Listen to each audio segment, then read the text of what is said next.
तो उत्कर्ष, जरा पहले तो ये बताओ कि इससे पहले भी आपने एसएससी सीजीएल का एग्जाम लिखा था कोई? नहीं सर, ये मेरा फर्स्ट अटेम्प्ट था एसएससी सीजीएल का।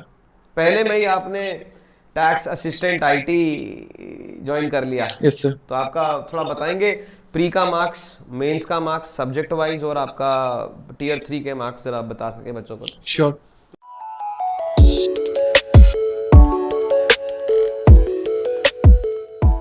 सो friends, welcome to JC Academy. मेरा नाम है सौरभ जुनेजा और आज मेरे साथ हैं उत्कर्ष, जो कि हमारे 2018 यस सर।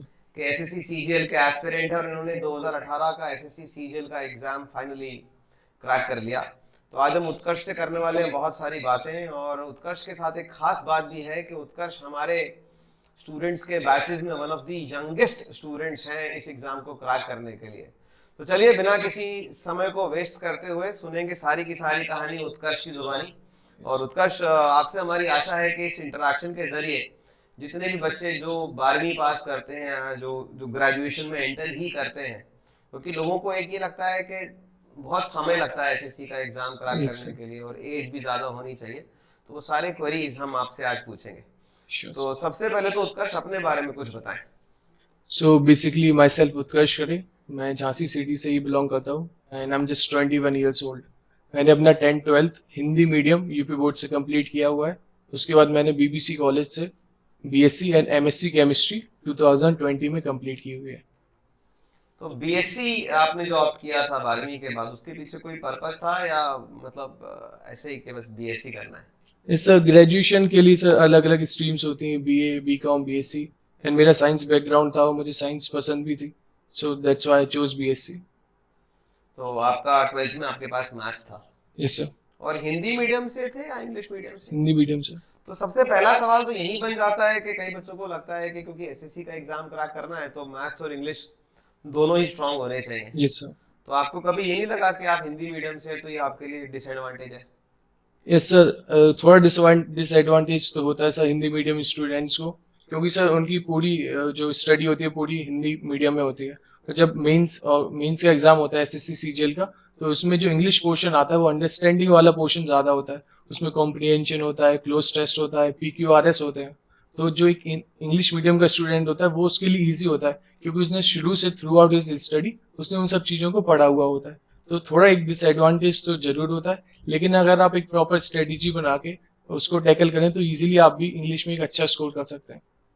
मेरे को एक बात और लगती है कि एसएससी का एग्जामिनेशन का जो पैटर्न है वो ग्रामर की तरफ ज्यादा इंक्लाइंड है, यस सर, ग्रामर भी बहुत बड़ा और रोल प्ले करता है और इसमें। वोकैबुलरी की तरफ भी ज्यादा इंक्लाइंड डेफिनेटली है। सर इसमें। तो जो इंग्लिश मीडियम के स्टूडेंट्स हैं, जो जनरली मैंने यस देखा सर। उनका ग्रामर इतना स्ट्रांग नहीं होता। या Hindi definitely sir. Medium UP board वाले बच्चे जो हमारे तरफ के हैं, यस उनका सर। भले ही बोलचाल में वो कमजोर हो, यस सर। कन्वर्सेशन में उनका हो सकता है पकड़ उतना अच्छा ना हो, बट मुझे जो लगा, जितना मैंने भी हजारों बच्चों को पढ़ाया, हालांकि मैं तो कॉन्ट्स का टीचर हूँ, बट यस जो सर। मेरे को फीडबैक मिलता है कि ग्रामर में उनका स्ट्रांग होल्ड रहता है, अच्छा पढ़ाया जाता है। Yes sir, grammar portion Hindi medium students का डेफिनेटली अच्छा होता है, क्योंकि English medium student generally casually English को पढ़ते हैं, बट जो हिंदी मीडियम स्टूडेंट्स होते हैं वो एक लैंग्वेज की तरह इंग्लिश को पढ़ते हैं, इसलिए वो वोकैब हुआ, तो जो ग्रामर पोर्शन हुए बहुत अच्छे से पढ़ते हैं उसको, उनके रूल्स को बिल्कुल बाय हार्ट लर्न करते हैं।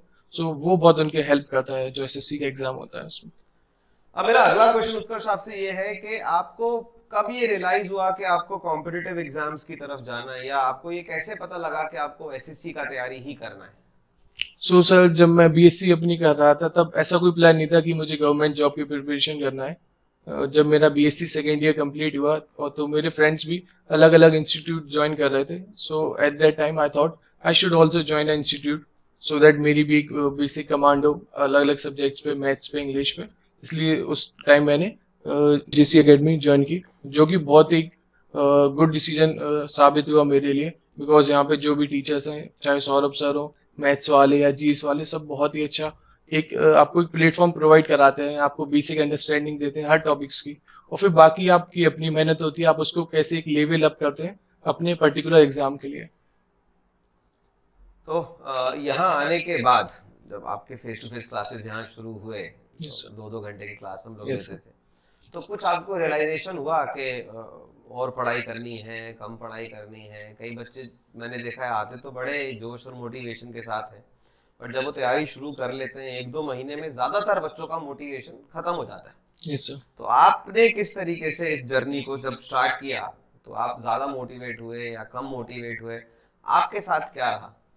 सो सर बेसिकली मेरा मानना है कि चाहे वो कोई भी कॉम्पिटिटिव एग्जाम हो, चाहे आप किसी भी एकेडमिक फील्ड में हो, सबसे ज्यादा इंपॉर्टेंट होता है कंसिस्टेंट रहना। अगर आप किसी भी एग्जाम के लिए मान लीजिए एक दिन आपने 10-12 घंटे पढ़ लिया, बाकी 2 दिन आपने कुछ भी नहीं पढ़ा, तो उससे बेटर है कि आप डेली 4-5 घंटे पढ़ें, वो मोर देन सफिशियंट होगा।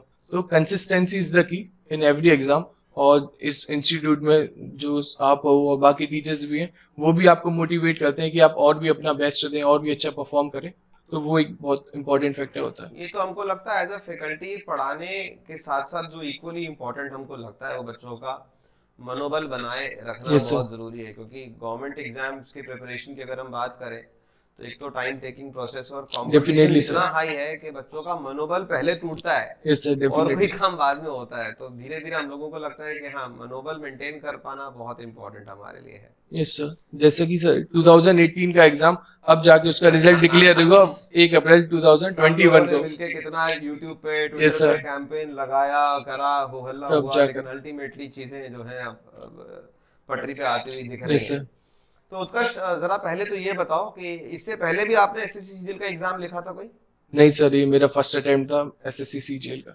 पहले में ही आपने टैक्स असिस्टेंट आईटी ज्वाइन कर लिया? Yes sir. तो आपका थोड़ा बताएंगे, प्री का मार्क्स, मेंस का मार्क्स, सब्जेक्ट वाइज, और आपका टीयर 3 के मार्क्स जरा बता सके बच्चों को। श्योर। तो मैंने प्री में 200 में से 178 मार्क्स गेन किए, और मेंस में इंग्लिश में 184 एंड मैथ्स में 144, एंड टीयर 3 में मेरे 58 मार्क्स थे। तो काफी अच्छा रहा। Yes sir. तो एक एक करके चलते हैं। तो यस प्री में सर। आपका 170 प्लस का स्कोर आया, यस सर। और मेरे को लगता है कि प्री के स्कोर अगर आपके अच्छे क्वेश्चन से अगर आप पास होते हैं प्री, तो आपको फिर आगे जाके बहुत हेल्प करता है। तो आपके केस में प्री का कट ऑफ कितना गया था? सर मेरे केस में 135 का राउंड तो था। आप करीब 30 प्लस 30, 35, 40 मार्क्स ऊपर थे आप, यस सर। और मेरे को लगता है वो सबसे बड़ा एडवांटेज है। Yes sir. तो 100 क्वेश्चंस 25 25 25 25, क्या स्ट्रैटेजी थी?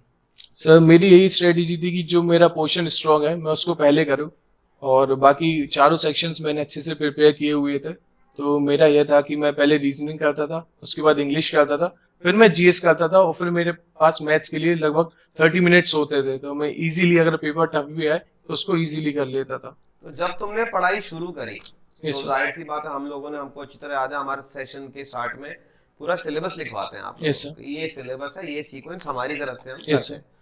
तो जब आपने स्टार्ट किया तो आपने कोई टाइम टेबल बनाया था या एक्शन प्लान बनाया था, कोई रजिस्टर, किस तरीके से आपने इंश्योर करा कि आपकी पढ़ाई कंप्लीट हो, आपका सिलेबस कंप्लीट हो और आप उसको अच्छी तरीके से कर पाए? तो कुछ स्ट्रैटेजी थी आपकी? Yes sir definitely sir. कोई भी एग्जाम हो, बच्चे अगर सबसे बड़ी गलती यही करते हैं, अगर वो किसी भी एग्जाम की प्रिपरेशन करते हैं तो बस वो सीधे पहले दिन से प्रिपरेशन करना स्टार्ट कर देते हैं। जरूरी है आप कभी कभी भी किसी भी एग्जाम के लिए प्रिपेयर कर रहे हो तो एक प्रॉपर स्ट्रेटेजी बनाओ, और वो भी टॉपिक वाइज बनाओ कि आप इंग्लिश को कैसे टैकल करोगे, मैथ्स को कैसे टैकल करोगे, जीएस रीजनिंग को कैसे टैकल करोगे।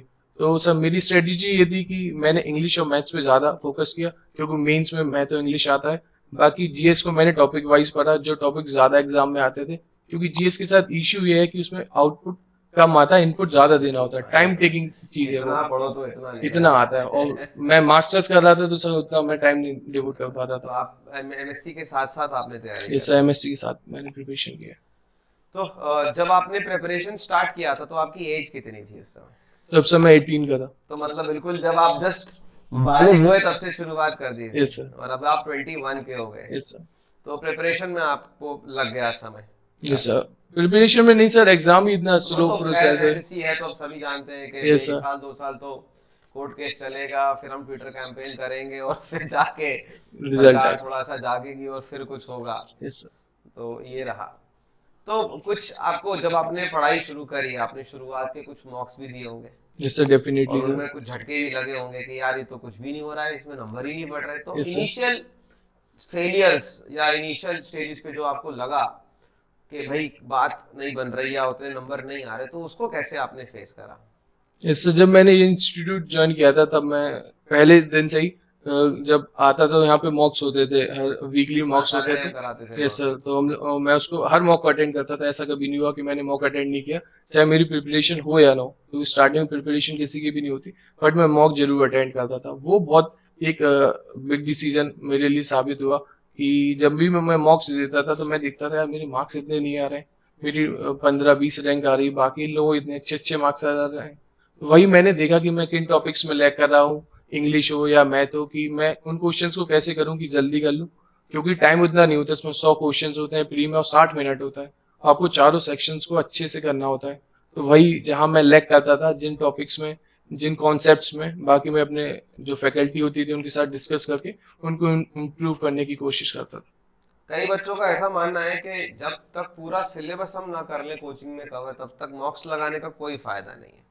जबकि हमारा कहना है कि आप जिस दिन से आओ उसके अगले हफ्ते से लगाना शुरू कर दो मॉक्स। तो आपका क्या कहना है इस पे? आप तो सिलेक्ट हो गए, तो आपका क्या टेक है इस पे?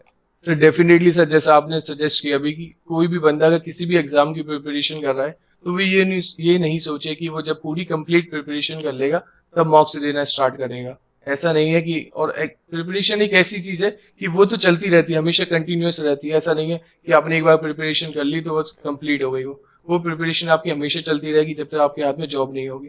तो मॉक्स आप पहले दिन से ही स्टार्ट कर दें, क्योंकि एग्जाम में सबसे ज्यादा इंपॉर्टेंट होता है कि उन क्वेश्चंस को आप कैसे टैकल कर रहे हैं, क्योंकि टाइम का सबसे बड़ा इश्यू होता है। 60 मिनट होते हैं, 100 क्वेश्चंस होते हैं, तो मॉक्स आपको वो सिखाते हैं कि उस टाइम फ्रेम में आप उन क्वेश्चंस को कैसे करें। अब यहाँ पे थोड़ा सा, हालांकि मुझे को डिस्कस तो नहीं करना चाहिए इस फोरम पे, लेकिन मैं तुमसे ऑफ द ट्रैक पूछ ही लूँ कि जेसी एकेडमी के टेस्ट सीरीज हम लोग देते ही हैं, यस सर। और अड्डा 247 के भी आपको प्रोवाइड कराए गए यस थे, सर। राइट? इसके अलावा, क्योंकि देखिए अगर आप एस्पिरेंट है तो मुझे लगता है कि 1 या 2 टेस्ट सीरीज के मॉक्स कम पड़ जाते हैं एक यस सीरियस सर। कैंडिडेट के लिए। डेफिनेटली उसकी सर। तो भूख होती है कि जहां से भी मिले उठा के लगाओ। Yes sir. तो जेसी एकेडमी और अड्डा 247 तो आपके पास था ही। Yes sir. इसके बाद, इसके अलावा आपने और भी मॉक्स लगाए, किसी और टेस्ट सीरीज को आपने ऑप्ट किया, तो आप बोल सकते हैं यहाँ पर। यस सर, एक टेक्स्ट बुक के मॉक्स आते हैं, हम्म। वो ज्यादा महंगे भी नहीं होते और बढ़िया मॉक्स होते हैं तो उसके। टेक्स्ट बुक वालों, you owe me for this in case you listening. उसके भी मैंने मोस्टली तो इन्हीं से किया था, जो अड्डा के होते हैं उसके मिनी क्विजेस होते हैं अलग अलग टॉपिक्स पे, तो वो करता था मैं। बाकी टेक्स्ट बुक पे भी मैंने मॉक्स दिए हुए हैं। बुक्स कोई सजेस्ट करेंगे इंग्लिश के लिए, मैथ्स के लिए, जीएस के लिए? क्योंकि देखो हम लोग तो सारा मटेरियल आपको देते ही हैं, डेफिनेटली बट सर। मेरा को ऐसा मानना है कि जो मटेरियल हम देते हैं हमारी तरफ से बेस्ट है। Yes sir. लेकिन अगर आप पढ़ाई कर रहे हो तो एक समय ऐसा आएगा कि आपको लगेगा कि और चाहिए, तो जो सिचुएशन मॉक्स के साथ है, बुक्स के साथ भी मुझे लगता है। तो कुछ बुक्स आप सजेस्ट करना चाहेंगे बच्चों को जीएस के लिए? रीजनिंग मेरे को लगता नहीं कि रीजनिंग की किताब किसी को चाहिए पड़ेगी, यस रीजनिंग सर। तो सबका हो जाता है। यस। मेन खेल होता है इंग्लिश, मैथ्स और जीएस का। तो अगर यस कुछ सर। जो इंस्टीट्यूट देता है बुक्स, उसके अलावा आपको कोई और लगता है कि हाँ इस बुक ने मेरे को हेल्प करा, तो उस बुक का भी आप मेंशन कर सकते हो। यस सर, अगर मैं इंग्लिश के लिए बात करूँ तो एक नीतू सिंह मैम की बुक आती है, और एक SP. Prelims to paramount. Yes sir, prelims to paramount, और एक एसपी बख्शी की भी बुक आती है। उनकी बहुत अच्छी, एसपी बख्शी मेरे को बहुत अच्छी किताब लगी, क्योंकि जो हमारे इंग्लिश फैकल्टीज हैं जितने भी, almost every faculty recommends that book to the students. Yes sir, तो मेरा यही था कि इन दोनों में से आप ट्राई करो, पहले एक बुक लो, हम्म। उसको अच्छे से करो। क्योंकि होता क्या है, सबसे ज्यादा इशू क्या होता है कॉम्पिटिटिव एग्जाम्स में, बच्चे अपने अपने फ्रेंड से सुन के, कहीं ना कहीं से सुन के 3-4 बुक्स ले लेते हैं एक ही सब्जेक्ट की, और एक को भी कंप्लीट नहीं कर पाते हैं। वो एक ले लेंगे, उसके 2 चैप्टर्स पढ़ लिए, फिर दूसरी ले लेंगे, फिर तीसरी ले लेंगे। तो उससे बेटर है कि आप सोर्सेज लिमिटेड रखें। आप प्लेन टू पैरामाउंट और एसपी बख्शी में से कोई सी भी बुक ले लें। उसके बाद एमबी पब्लिकेशन की आती है, प्रैक्टिस सेट की बुक आती है, उसमें प्रीवियस ईयर पेपर्स होते हैं इंग्लिश के, तो आप उससे इंग्लिश के लिए कर सकते हैं। बाकी मैथ्स के लिए किसी भी टीचर की, चाहे वो अलग अलग इंस्टीट्यूट की, अभिनय शर्मा सर हो, राकेश सर हो, चाहे इस इंस्टीट्यूट की, कोई भी आप एक बुक लें और ट्राई करो, उसको रिगरसली फॉलो करें, थॉरोली उसको लगाएं, उसको 5 बार, 6 मुझे बार, लगता है 7 बार। कोई भी किताब अगर अच्छी होगी तो उसमें सारे वैरायटी ऑफ क्वेश्चंस आपको मिल ही यस जाएंगे। सर। क्रक्स इसके उसको अच्छे से प्रैक्टिस कर यस पाओ। सर। यस। जैसे मैं अपने स्टूडेंट्स को बोलता हूँ कि अगर आपको एकदम तैयारी शुरू करना है तो जो 9th और 10th में आरडी शर्मा आपको दी गई थी, आप उसको 2 बार पलट लो। Yes sir. और आरडी शर्मा अगर आप पूरी कर लोगे तो कुछ भी नहीं बचेगा, उसमें सारी डेफिनेटली थ्योरम सर। सब कुछ तसल्ली से है। Yes sir. 2 बार उसको करने के बाद अगर जहां आपने, क्योंकि इस साल में हमारे 4 बच्चे एक्सपेक्टेड है कि 2019 यस वाला सर। एग्जाम निकालेंगे, दे आर डूइंग गुड, क्योंकि उनका प्री और मेंस का रिजल्ट काफी अच्छा आता चला जा यस रहा है। सर। तो उनको भी मैंने बोला था कि तुम आरडी शर्मा लगाओ, इंस्टीट्यूट के खत्म करने के बाद आरडी शर्मा करने के बाद प्रीवियस ईयर पेपर लगाओ बस। प्रीवियस ईयर बहुत उससे इंपॉर्टेंट। बहुत फर्क पड़ता है मेरे को लगता है। Yes sir. तो उत्कर्ष, ये तो हो गई पढ़ाई लिखाई की बात, सारी सिलेक्शन की बात। अब आप मेरे को ये बताओ कि आपने केवल एसएससी को ही टारगेट किया था या एसएससी के अलावा और भी दाएं बाएं आपका मन था? तो किस तरीके से आपने करा स्पेंड, मतलब सिर्फ एसएससी पर ही फोकस थे या आपने और भी एग्जाम्स लिखे? तो उसके बारे में बता सके तो सर अगर मैं ये सजेस्ट करना चाहूँ जो भी गवर्नमेंट जॉब एस्पिरेंट्स हो, तो सबसे ज्यादा इंपॉर्टेंट होता है कि आपका एक टारगेट हो, चाहे वो एसएससी हो, बैंक हो। आप ट्राई करो, ये नहीं करो कि आप एसएससी भी दे रहे हो, बैंक भी दे रहे हो, रेलवे भी दे रहे हो, और बाकी आप एग्जाम में जरूर अपियर हो सकते हो, लेकिन प्रिपरेशन आप एक ही चीज की करो, वो ज्यादा फ्रूटफुल होगा आपके लिए। तो मेरा प्राइमरी फोकस एसएससी था। उसके साथ मैंने SSC, CHSL, CGL, stenographer, IIT JAM, NDA, FCAT, UPCST talent, air force, XY जैसे एग्जाम्स भी निकाले, लेकिन मैंने किसी के लिए भी अलग से प्रिपरेशन नहीं की। मैंने प्रिपरेशन सिर्फ एसएससी सीजीएल की और उसके साथ बाकी एग्जाम्स भी निकाले। तो जिन एग्जाम्स के आपने नाम लिए हैं बेसिकली वो उन एग्जाम्स का सिलेबस मोर और लेस एसएससी वाला ही है। Yes sir. मुझे लगता है सबसे बड़ी डिफिकल्टी आती है जब बच्चे बैंकिंग के संग एसएससी की तैयारी यस करें, सर, तो वो वो तो अलग ही रास्ते हो गए। तो बहुत बहुत अंतर है सर। उसकी रीजनिंग एसएससी की आप ऐसी रीजनिंग है कि आपको बिल्कुल जरूरत नहीं है कोई भी बुक लेने की, आप मॉक से देंगे उससे प्रिपरेशन हो जाएगी। लेकिन बट बैंक के लिए आपको रीजनिंग पे फोकस करना पड़ता है। उसमें बहुत जोर लगाना यस पड़ता है सर। और बैंक का कॉन्ट्स का सेक्शन भी बहुत अलग आता है, यस सर। क्योंकि मैं तो कॉन्ट्स पढ़ाते ही हूं, तो मुझे एग्जैक्टली पता है। बट मेरे को ऐसा लगता है कि अगर आप एक ही चीज पे फोकस रख सके तो वो ज्यादा फ्रूटफुल होता है। Yes sir. अब उत्कर्ष, जाते जाते कुछ टिप्स दे रही है एस्पिरेंट्स के लिए, क्योंकि बहुत सारे एस्पिरेंट्स को लगता है कि जिस तरीके से, ये बात तो सच है कि ईयर ओवर ईयर वैकेंसीज कम होते जा रहे हैं, डेफिनेटली। लेकिन अगर कोई सीरियस एस्पिरेंट है जिससे जाना ही गवर्नमेंट जॉब में है, तो वो किस तरीके से तैयारी करे और अपने आप को मोटिवेटेड कैसे रखे दोस्त? क्योंकि एसएससी में पेशेंस बहुत चाहिए। बहुत ज्यादा। पता लगा आप 2021 का परीक्षा दे रहे हो, खुदा ना खास्ता फिर से वो टंग जाए, 2-3 साल फिर आपके झूल जाए, तो क्या आपकी तरफ से आपने क्या, क्योंकि आप भी उसी के शिकार रहे हैं यस सर। 2018 में का, अब जाके 21 में नतीजा आ रहा है, तो आपने कैसे अपने धीरज को, पेशेंस को बांध के रखा? How did you keep yourself motivated through out? बच्चों को अगर टिप बता सकें तो बहुत बढ़िया हो जाएगा। Yes sir. तो अगर किसी भी एग्जाम के लिए बात करूं तो सबसे ज्यादा इंपॉर्टेंट अगर मैं कहूँ रामबाण, उसके लिए क्या होता है, तो वो होता है limited resources and multiple revision. कि आप अपने सोर्सेज लिमिटेड रखें, आप एक बार डिसाइड कर लें कि मुझे ये बुक करनी है, ये सोर्स करना है, तो उसको करें और उसको मल्टीपल रिवीजन दें। ऐसा नहीं हो कि आप रिसोर्सेज आपने बहुत सारे कर लिए और रिवाइज किसी को नहीं किया। सबसे ज्यादा इंपॉर्टेंट होता है लिमिटेड रिसोर्सेज और मल्टीपल रिवीजन। बाकी अगर मैं मोटिवेशन की बात करूं तो अगर आपका एक अच्छा सर्कल है, चाहे वो आपके टीचर्स हो, आपके फ्रेंड्स हो, आपके फैमिली मेंबर्स हो, तो हर किसी ना किसी की लाइफ में कुछ लोग होते हैं, वो आपके टीचर्स हो सकते हैं, फ्रेंड्स हो सकते हैं, जो आपको एक मोटिवेट करते रहते हैं कि यार नहीं यार तेरा हो जाएगा, थोड़ा टाइम जरूर लगेगा। और एसएससी में तो ऑब्वियसली टाइम लगता है, इसमें 3 साल लग गए 2018 वाले में, तो टाइम तो जरूर लगेगा। अगर आप किसी भी एग्जाम के लिए प्रिपरेशन स्टार्ट कर रहे हो तो पहले आप ये सोच लो कि इतना टाइम तो देना पड़ेगा आपको, पेशेंस रखना पड़ेगा आपको, कंसिस्टेंट रहना पड़ेगा आपको। बाकी अगर आपका एक अच्छा सर्कल हो फ्रेंड्स का, टीचर्स का, तो वो बहुत ज्यादा हेल्प करता है। जैसे मेरे केस में था, जो टीचर्स हैं इंस्टीट्यूट के और बाकी फ्रेंड्स हैं, उन्होंने बहुत हेल्प किया मुझे मोटिवेट होने में। आजकल एक चीज और मैं देखता हूँ, ये मेरा खुद का पर्सनल क्वेश्चन है जो मैं यस देख सर। के बड़ा परेशान हूँ आजकल। बच्चे जैसे ही ग्रेजुएशन करते हैं और कॉम्पिटिटिव एग्जाम की तैयारी करना शुरू करते हैं, वो दुनिया को चिल्ला चिल्ला के पूछना शुरू कर देते हैं। कोई फेसबुक पे पूछ रहा है, कोई व्हाट्सएप पे पूछ रहा है, कोई किसी से सलाह ले रहा है। तो किसी से भी रैंडमली यूट्यूब पे, फेसबुक से सलाह लेना क्या बेनिफिशियल होता है? क्योंकि मेरे को नहीं लगता कि ये सही है। आपका क्या टेक है इस पे? आप देखते ना ग्रुप्स में कई बार पूछ लेते हैं एसएससी का बेस्ट टीचर कौन है, बेस्ट बुक कौन सी है, तो आपको क्या लगता है कि ये इसके लिए क्या करना चाहिए? डेफिनेटली सर, बहुत सबसे ज्यादा इंपॉर्टेंट क्वेश्चन लगता है आपने ये पूछा है। ये बहुत ज्यादा होता है, अगर आप कोई भी देखेंगे अपने आसपास देखेंगे कि बच्चे यही पूछते रह जाते हैं ऑल टाइम, यार एसएससी की प्रिपरेशन कैसे करें, बैंक की तैयारी कैसे करें, सबसे अच्छी बुक कौन सी है, सबसे अच्छा टीचर कौन सा है। तो सबसे इतनी बेसिक चीज है कि बुक सारी अच्छी है, सारे अच्छे टीचर्स हैं। एक बेसिक स्ट्रेटेजी होती है, अगर आपको देखना है तो आप 2-4 टॉपर्स की और जिन्होंने एग्जाम निकाला उनकी स्ट्रेटेजी देख ले, बाकी आप अपनी स्ट्रेटेजी बनाए उसको फॉलो करें। ऐसा नहीं कि आप थ्रू आउट योर जर्नी आप बस यही पूछते जा रहे हैं सबसे कि कैसे करें, कौन सी अच्छी बुक है, कौन सा अच्छा टीचर है। पूछने से ज्यादा बेहतर है कि आप एक्शन शुरू कर यस दें, सर। और जैसे जैसे आप दुविधाएं फेस करें तो कोई क्रेडिबल बंदा यस जिसको, सर। जो आपको लगता है उसके अंदर नॉलेज और विजडम है उस चीज को टैकल करने का, केवल उसी के पास जाए। मेरा तो ये कहना डेफिनेटली होगा। सर। अब एक और क्वेश्चन मेरे दिमाग में आता है, आप तो यस हमारे sir. Face to face program में थे और आप आते थे, बड़े डिसिप्लिन से आते थे, आपने शायद ही कोई क्लास मिस करी हो, यस सर। आप सबसे कम बोलने वाले स्टूडेंट्स में से भी थे, यस। लेकिन जब आपको कोई जेन्युइन डाउट होता था तो आप पूछते भी थे क्लास में, जो हम आंसर करते थे और आप अपना पढ़ के चले जाते थे। मैंने कभी आपको नहीं देखा कि पहले आके टाइम वेस्ट कर रहे हैं या बाद में अटक के टाइम वेस्ट, आपका बड़ा डिसिप्लिन काम था। और ये एक हैबिट मैंने आप में नहीं, ऑलमोस्ट सारे ही सक्सेसफुल स्टूडेंट्स में देखी है कि they are very focused.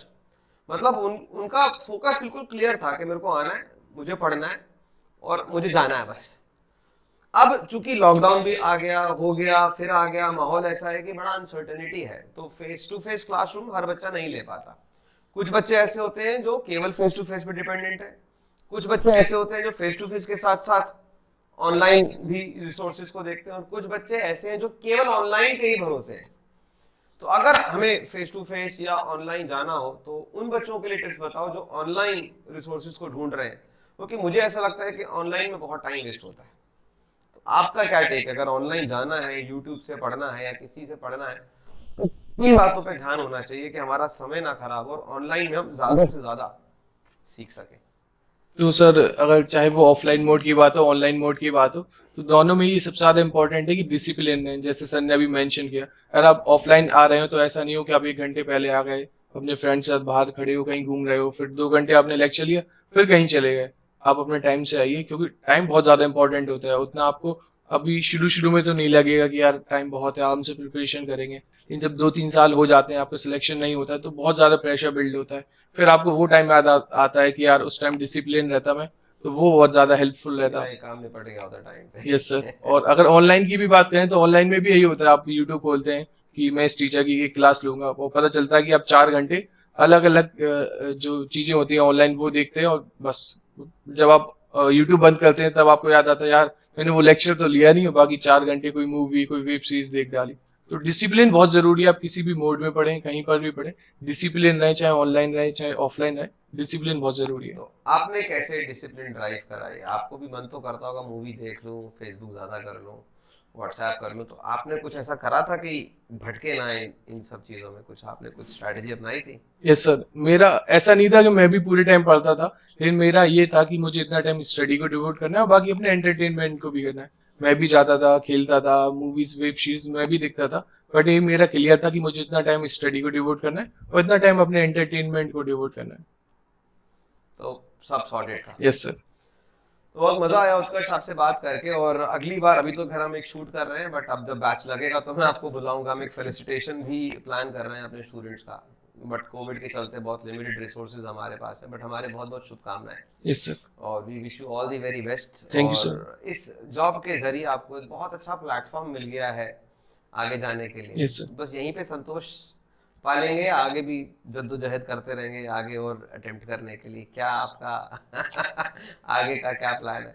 Sir मेरा यूपीएससी का है, अभी मैंने उसकी प्रिपरेशन स्टार्ट कर दी है, और ये मुझे एक बहुत अच्छा प्लेटफॉर्म है एसएससी का। ये आपको एक अच्छी गवर्नमेंट जॉब, एक अच्छी सिक्योरिटी है आपके आगे की प्रिपरेशन के लिए, बाकी का अच्छा टाइम भी मिल जाता है इसकी जॉब के साथ साथ भी, तो अभी मैंने उसके लिए प्रिपरेशन स्टार्ट की अपनी। चलिए बहुत बढ़िया, आपका बहुत बहुत शुक्रिया, आपने समय निकाला यहाँ आए।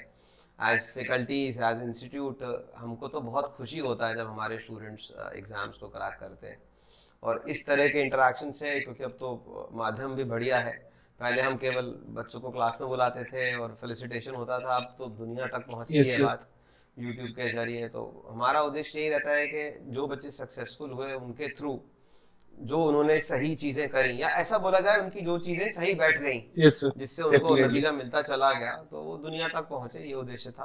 तो दोस्तों, मैं आपके साथ और भी इस तरह के सेशंस लेके आऊंगा। जैसे उत्कर्ष हैं, वैसे बहुत सारे कैंडिडेट्स हमारे हर साल निकलते हैं, बट क्योंकि कोविड है तो अवेलेबिलिटी ऑफ कैंडिडेट्स थोड़ा सा चैलेंज है, बट आप चिंता मत करिए, we got it all sorted.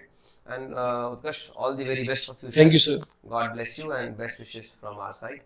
Bye thank bye. You sir. God bless you.